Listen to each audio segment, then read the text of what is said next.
আসসালামু আলাইকুম। আমরা আজকে দেখব যে বিকাশ দিয়ে আমরা বাটন ফোনে কিভাবে সেন্ড মানি করতে পারি। তো সেন্ড মানি করতে হলে আমরা সরাসরি ডায়াল পেটে চলে যাব। সোজাসুজি আমাদের বিকাশ কোড হচ্ছে *247# দিয়ে আমরা কোডটি হচ্ছে রানিং করব।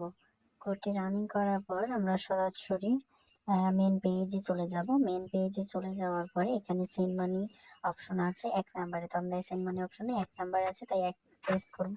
প্রেস করে মাঝখানে ক্লিক দিয়ে দেব। ক্লিক দেওয়ার পরে আমরা সরাসরি আরেকটি পেজে চলে যাব। এখানে হচ্ছে আমাদের বিকাশ নাম্বারটি দিতে হবে, যে নাম্বার থেকে আমরা টাকাটি পাঠাবো সেই নাম্বারটি আমরা দিব। দেওয়ার পরে মাঝখানে আবার প্রেস করে দিব। প্রেস করে দেওয়ার পরে কিছুক্ষণের মধ্যে একটু লোডিং নেবে। লোডিং নেওয়ার পরে এখানে আমাদের অ্যামাউন্টটি বসাতে হবে। আমরা যাদের মতন যে যেরকম অ্যামাউন্ট দেবে সেখানে এরকম হবে। তো আমি 50 টাকা অ্যামাউন্ট দিয়ে দিচ্ছি। আপনারা এদের সাথেও বাড়তি করতে পারেন। তা ইন্টার রেফারেন্স আপনি 5 দিতে পারেন বা 6 দিতে পারেন, যে কোনো একটা দিলেই হবে। আমি 5 দিচ্ছি। 5 দেওয়ার পরে এবার হচ্ছে আপনার পিন কোড যাবে। তো আপনি বিকাশের যে পিন কোডটি আছেন, পিন কোডটি দিয়ে মাঝখানে প্রেস করে দিলে এটা হচ্ছে কনফার্ম হয়ে যাবে এবং এটা আর সাকসেসফুলি হয়ে যাবে।